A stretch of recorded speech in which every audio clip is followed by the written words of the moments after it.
Iba rin talaga itong si Bobby Ray Parks, hindi talaga nagpauli sa pagiging protective sa kanyang fiancé na si Zainab Barake. Sa isang recent post nga ni Zainab sa Instagram, grabe ang pasabog niya sa kanyang two-piece swimsuit.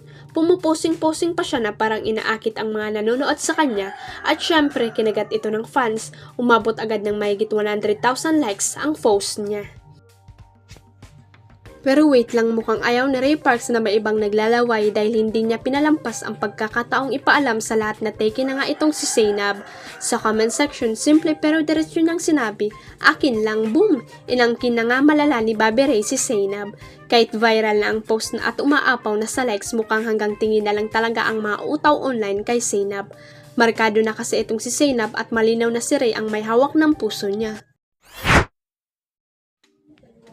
Inamin ng kapuso aktres na si Carla Abellana na muntikan ng mauwi sa sepsis ang kanyang kondisyon nang huli itong maospital. Sa kanyang naging interview sa 24 oras ay sinabi nitong na-confine siya ng 3 araw sa ospital at nagmakaawa na makauwi na.